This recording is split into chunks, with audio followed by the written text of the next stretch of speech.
Dreams they should be pure. And I think a lot of times, when we're born into this world, we actually wind up going backwards. And it seems like the more we mature, the more responsible our dreams become. And the more governors we put on ourselves and our ability to dream and to reimagine. And it's always a fight for us parents and, for you guys to make sure that your dreams always stay pure. And so it's not a matter of pushing beyond your limitations or expectations. It's really a matter of protecting your dreams, protecting your imagination. That's really the key. And when you do that, then the world just seems limitless. Once you have the passion, the thing that you're passionate about now, you can look at other people or other entities or other things or works of art, and you can draw things from that to help you be better at what you do by looking for those common denominators. I want to know, how do I prepare? How do I prepare? How do I study? How do I view the game? How do you build your game? And my response is much like the way he builds products. You think sequentially.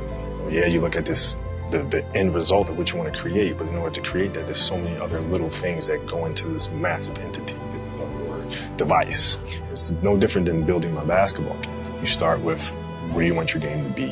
What would make your game most unstoppable or hard to deal with? And now you work backwards from there. And you start building it one piece at a time, one move at a time, one counter at a time. So there's a lot of similarities there. If your job is to try to be the best basketball player you can be, right? To do that, you have to practice, you have to train. You want to train as much as you can, as often as you can. So if you get up at 10 in the morning, train at 11, train at 12, train for 2 hours, 12 to 2. You have to let your body recover. So you eat, recover, whatever. Get back out, you train, start training again at 6. Train from 6 to 8.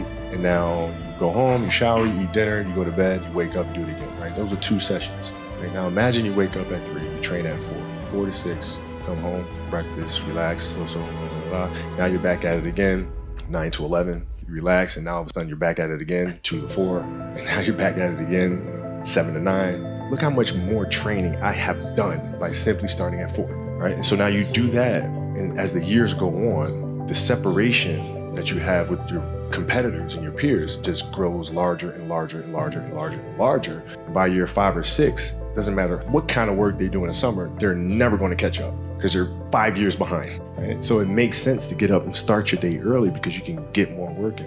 If I start earlier, I can train more hours. And I know the other guys aren't doing it because I know what their training schedule is, right? So I know if I do this consistently over time, the gap's just going to widen and widen and widen and widen and widen, and they won't be able to get that back. So to me, it was just common sense. I'm like thinking, how can I get an advantage? Oh, start earlier. I think the best way to prove your value is to work, is to learn, is to absorb, to be a sponge.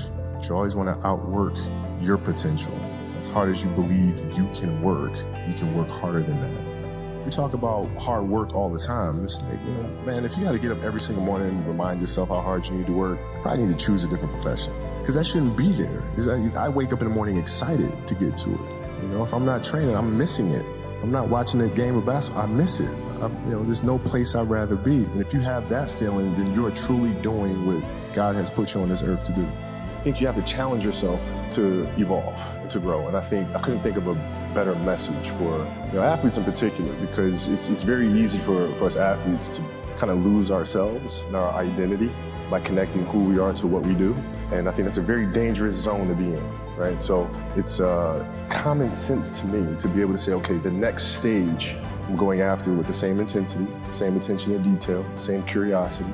So of course I'd want to be better at that than I was in my previous career.